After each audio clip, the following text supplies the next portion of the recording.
taxes. Okay. Nice. My opponent was using my deck and a card here based on looking. It's the Glenn Jones nickname of the deck. The death and taxes list. What is the distinction between death and taxes and green and taxes? While he was Okay, and it still runs the Mangara.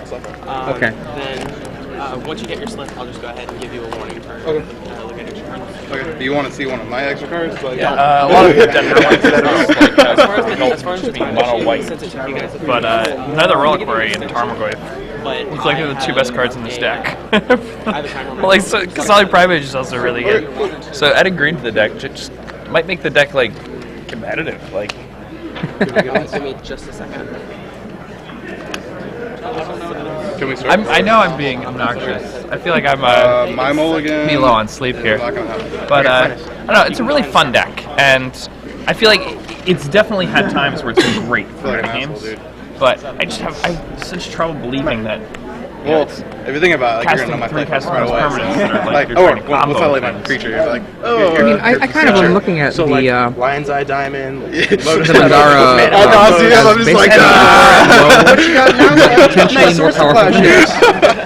And so, if we think of it as Yeah, slow I did that decay, personally. whatever you want to call it, slow vindicate, and you're adding that on top of wastelands, and not only wastelands, but Knight of Reliquary wasteland, you really can put down Maybe I'm a not dressed position yet, where you like- suppress your opponent's permanents in a very aggressive way.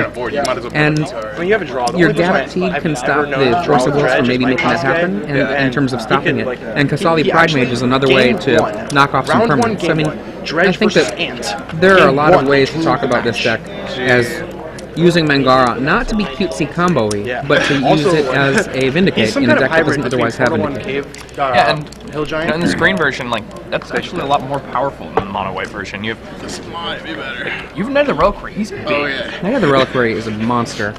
One thing I would really like to see in like future lists of this deck is one Mazevith. I think the synergy between Knight of Reliquary and Mazevith in this format Yeah. is pretty incredible. Yeah. And,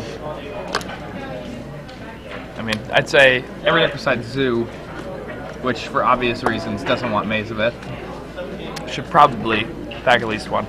But then again, Lewis's list may just be very aggressive. We may be misreading the way this is going to play out. Well, I think we're going to see pretty shortly. I'm always a fan of Jotun Grunts. Alex is at 19. This opponent leads off with Chris Catcher on turn 1. Alex is playing a Merfolk deck. He is, however, not the same as the Merfolk deck that we saw in the first round. He is blue-white Merfolk, and he has significantly more blue, or he has 12 blue sources as opposed to 11. 4 of them are fetch lands, and he's also packing 4 tundras. So he's actually more susceptible to wasteland with his blue sources. But he does have 1 extra land that produces. Which is really scary, being more susceptible to wasteland. But I mean, there are the benefits of that. Essentially, all for Swords to Plowshares. And this could be a way to lean towards 2 problems the deck might otherwise have. One, the problem of a single big creature, whether it's cheated into play with Show and Tell or Reanimate, or, and obviously that doesn't stop Emrakul, but it stops most other single big creatures, or the issue that's very simple, which is of a Zoo deck that just has a Knight of Reliquary or a Tarmogoyf that's just too big. Giving them even 5 life, you really don't care with a Merfolk deck, because the amount of damage you can push down, it just keeps growing in this almost linear progression of more damage. One thing I really like here is Merfolk is almost certainly the most played deck. Right. And Well, let's see if you land it. it died.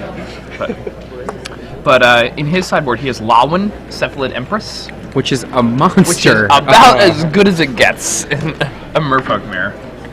So it's pretty And- exciting. You know, Lawan is a card that ends up doing a lot of other work, too. Like, there are moments where you're going to be able to stop things from happening that you don't want to see happen. You know, Lawan, because of the diversity of this format, you can know that there's going to be the potential for an opponent that Lawan just happens to be like a murdering machine against. You know, there might not be a deck that you'll play against, but just the diversity of this format really rewards answers that can have broad application. Good. Jeez.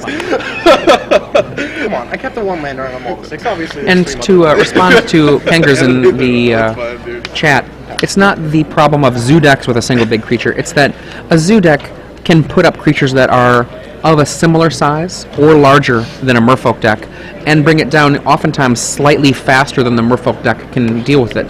But if you just take out their biggest creature, oftentimes your biggest creature is as the same size or even a little bit bigger. Now we see... Thing too is their mana base is actually better than Merfolk, even though they're playing more colors, and they've turn 1 3/3s, where Merfolk is playing turn 1 1/1s, but with utility. Yeah. That like help against combo decks and like help you prevent people from having some sort of shenanigans. And particularly when a zoo deck is going to be tearing up the lords with pretty strong regularity based on their burn spells, you're not going to be having particularly big Merfolk decks Merfolk Ad nauseam, themselves very often. LED. Right now, Lewis has the Mom Aether Vial draw, and he's sitting. Moms are pretty good at protecting That's what it themselves. looks like. But there's also that threat in theory of if he does any kinds of acting, just having it walk into a counterspell. So if he lets the Aether Vial do the work for him, he can, albeit a little bit more slowly, perhaps make the counterspells dead. Alternately, he might simply not have a 2-drop that he can cast.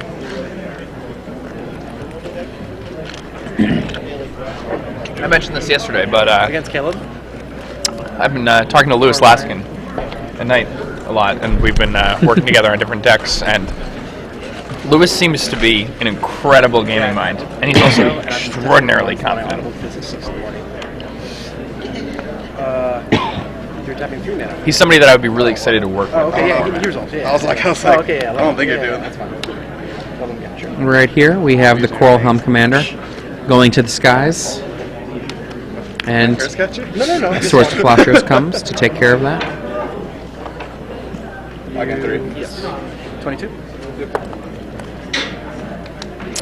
Yeah, Lewis and I were we're both yelling at Michael Poskai about not wanting a 4th Swords in his deck.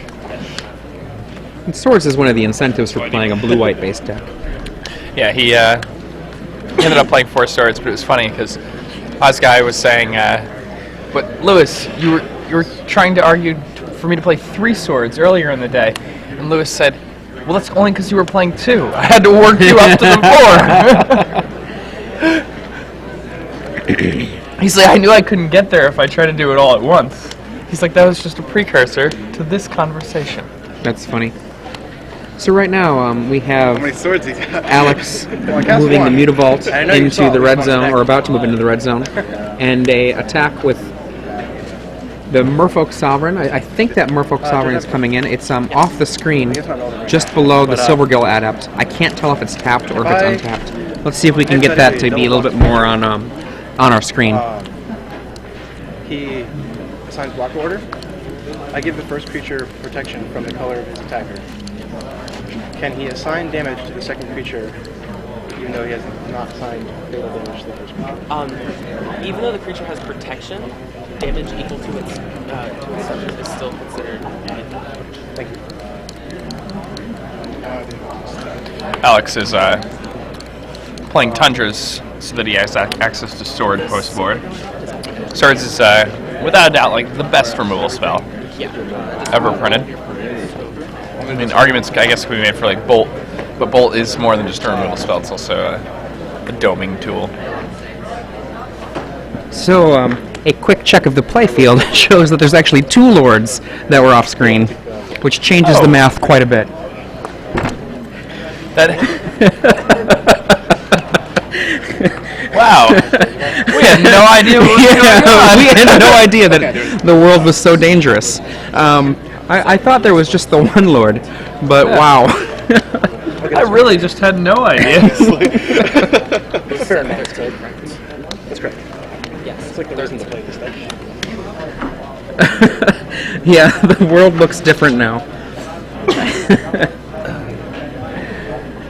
That's exactly what happened last round when I lost. Oh, you play against this deck? Something similar? Or you just like put Sword of Fire and Ice with Jin to play? No, it was Okay. I'm sure you have them in your breath, dudes. And we got 3 on the Aether Vial, which means that things like Knight of the Reliquary can come into play. And Knight actually isn't very big, but with the Mom, it can be there to be protected. You can, like at this point, that Mystic can put into play a sword, and the Aether Vial can put into play a Knight or a Mangara. And then you've got a Sword of Fire and Ice in play, and a Mangara or a Knight of Reliquary. With 2 moms. Yeah, this is actually pretty... This is pretty awesome. It's a really cool moment that's happening here. I mean, the Merfolk Sovereign might be... works so well with all. Yeah. So we have an unblockable Lord of Atlantis.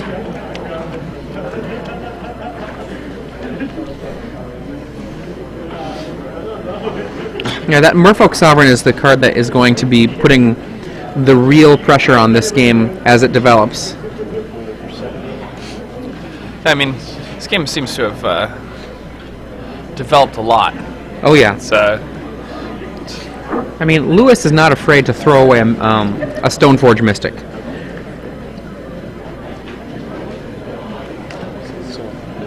he's just got to do some math. Blocks are tentative. Sure. Okay, so here's the question. Has he actually started declaring his blockers? Because if he has, that's a bad moment for him.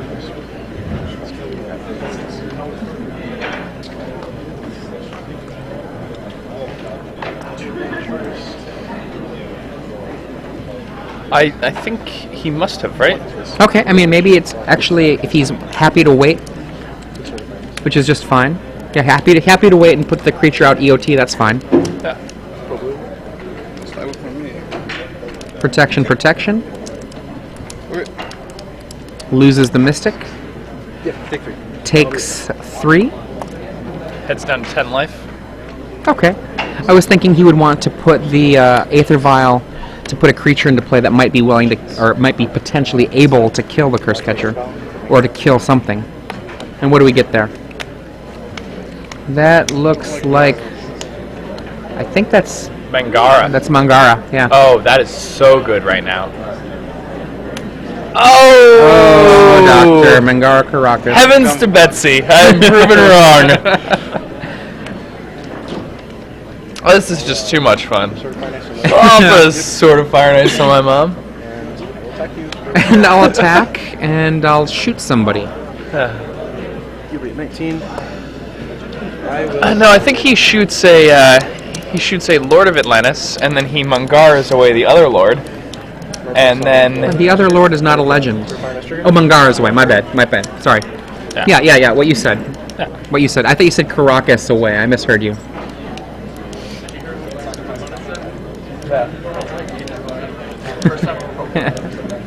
I'll activate my gear.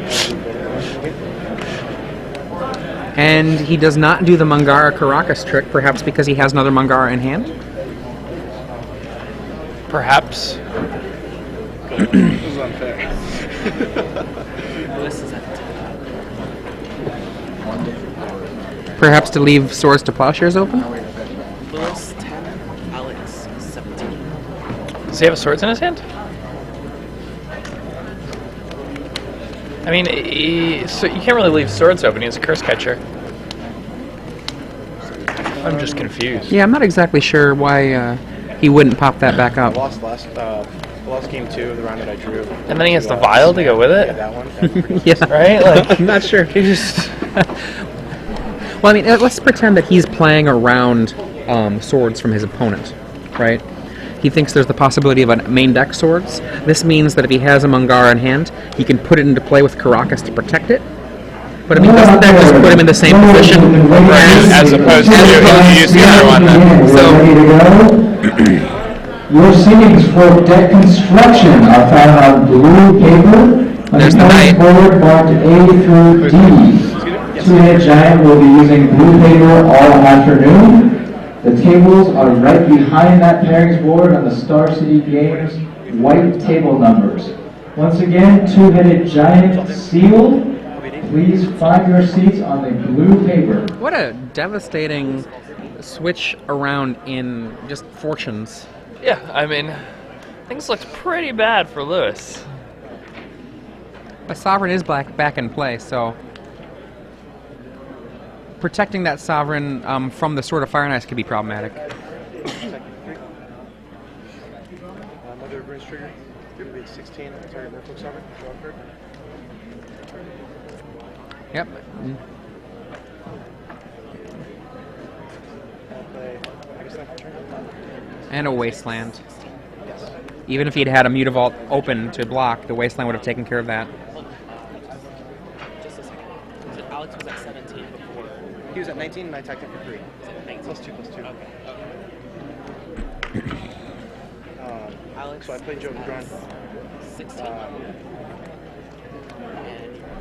Lewis is at Wow, this sword is doing a lot of work. Yes, it is. Targeting Tundra. Wasteland kills the white source. I mean, he may expect, like, Sword's main. It's not unreasonable for him to expect And that thing. scoop. Yeah, he's going to pack that one in. That was exciting. I'm not gonna Yeah. lie. I mean, when I went over there and I saw that there was a Lord of Atlantis in play that we didn't realize, I was kind of floored. But +2, +2. you know, I remember seeing it earlier, but I guess I just thought it had been destroyed at some point because I didn't see it on the screen, and I thought the Merfolk Sovereign was the end of the board, and even that was mostly off screen. But then Lewis, using the Moms essentially to hold off a mono blue attack force long enough to be able to get a Stoneforge Mystic, Sword of Fire and Ice into play, and then Mangara to really just turn things into a real problem. Aether Vial and Stoneforge Mystic both do some really impressive work in this matchup. Might as well. Like, for the super confusion. Your Vial's By the way, just so next good. to them, Because Yeah. you can use all your mana to, like, use your equipment and things like that. So let's pretend that you are Lewis Laskin, and you have access to an extra Umezawa's Jit to go up to 2, and you have access to Path to Exile. Do you bring any of those in? No. I bring it good. Say that again? I couldn't catch that. I mean, I think that I one bring of the... in the Jit, but Right. I mean, I think that Path to Exile is perhaps too dangerous, even if it kills a Lord, you know, because giving them that mana, that blue mana, can be actually a really big deal. More like GMT. Yeah! yeah, I mean, I don't think that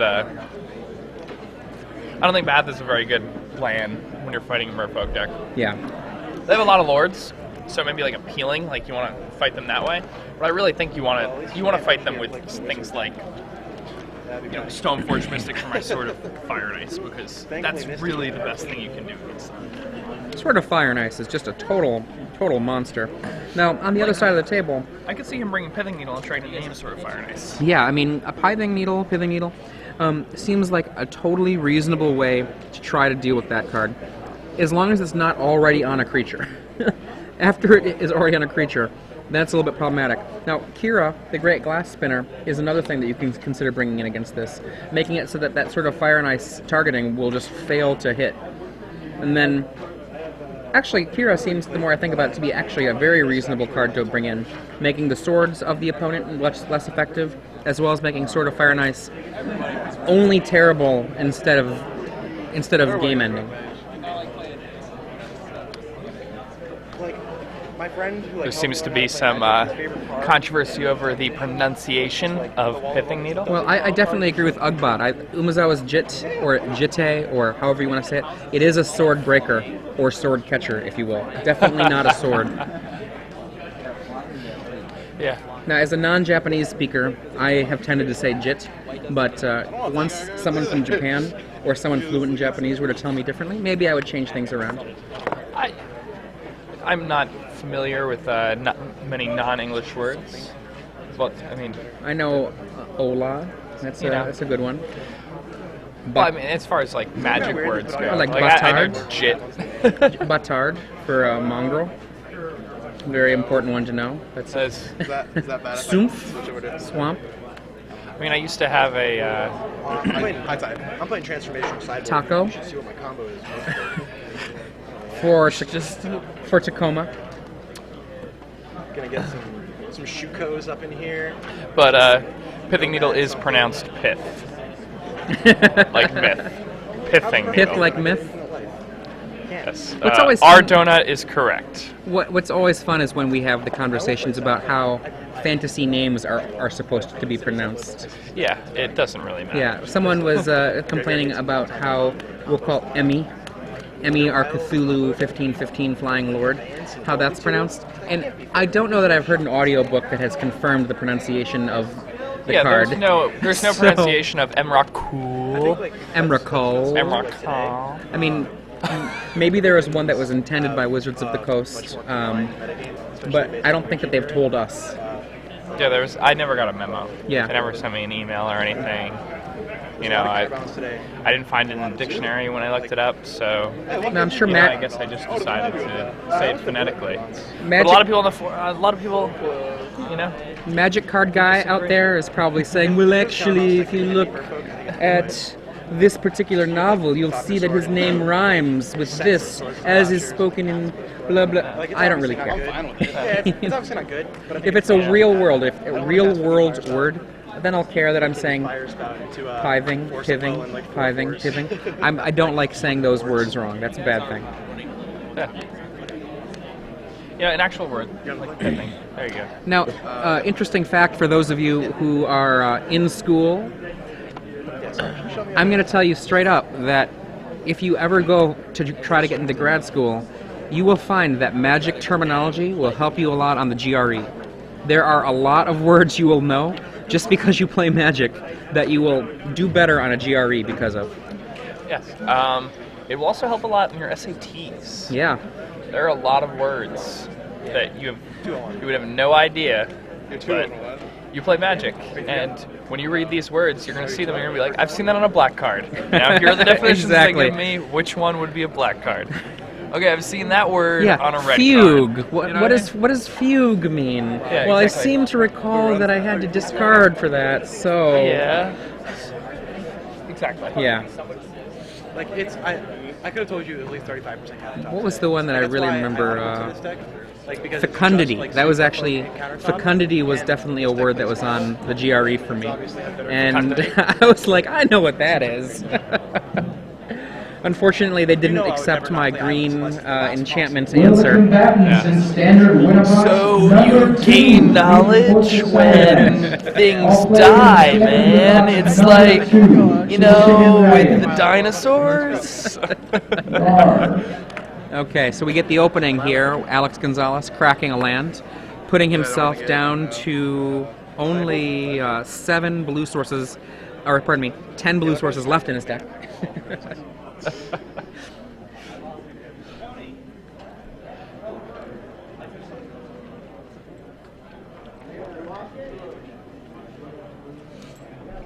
And Aether Vial, a very important card for this match.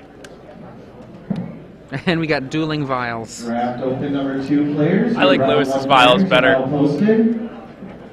Draft open number 1 I'm actually not players. sure about that, because Please report Alex's draft vials table can be number just 3, but pure don't be mana comfortable. I will acceleration. let you He can know go where you are Silvergill sitting. Adept here and then lay, you know, a Curse Catcher all at once. Or pass the turn.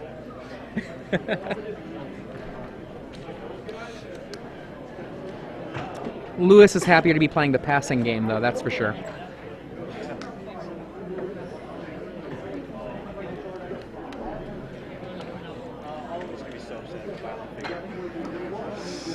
I think I'm going to be rooting for Lewis in this one, just because deck is awesome. His deck is awesome. I mean, you were knocking on it before, but now you're smiling and you're excited about Yeah, it. I mean, I'm easy to please, you know. Like when people talk to me about decks, the majority of the time, like, oh man, that sounds horrible. But then the second I see a deck working, I just get so excited and I want to play it. I would actually play this deck. Michael Frazier. I like green and white. Michael Swords to Plowshares is going for the Lord of Atlantis. Way too easy. 21, and I'll still be 19. Like my least favorite colors in Magic are blue and black. I'm the only person in the world.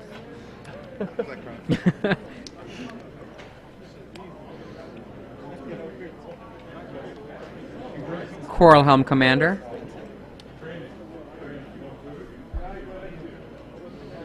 We're up to, what is it, 2 on both vials? Another Swords.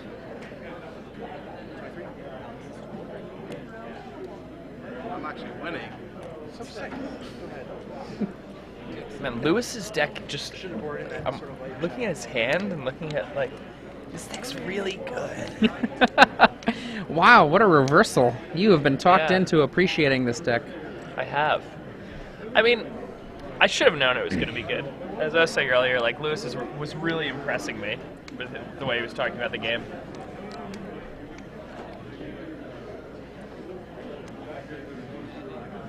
And we have another Coral Helm Commander, again being leveled up. The Coral Commander is one of the few cards that could really like kind of pose a problem. Yeah, I mean, what you're going to be able to do with that is dodge this Mother of Runes, keeping you from having fun. Oh, goodness. Drew another sword. Right off the top. I think he has a third one in his hand. No. Super 26. We have instant and a land in the graveyard. 3 swords and a land. Two. And it's your turn. It's a good question. What round is this? Okay. This is Adrian Sullivan here with you for Star City Games Live, bringing you live coverage of the Kansas City Legacy Open Series. And I'm here with Jacob Van Lunen. Hello. We're watching the 4th round of Legacy between Louis Laskin playing Green and Taxes, a Death and Taxes variant, versus Alex Gonzales playing Fish, Merfolk I should say, with white.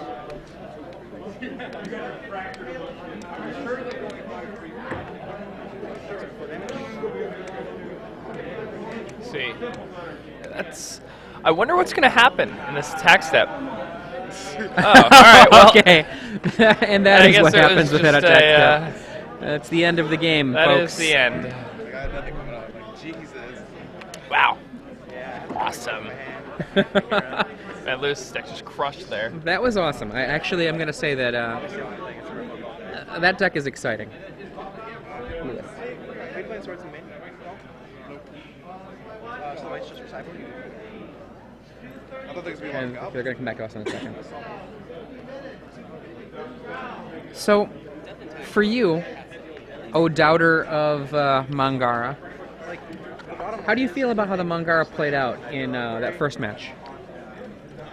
Caddick is just I don't know. I feel like it could have been a path. my first leg, or my It first would top eight. have probably been better. Was, It could have been what, path? A path like a band. Okay. probably would have been better.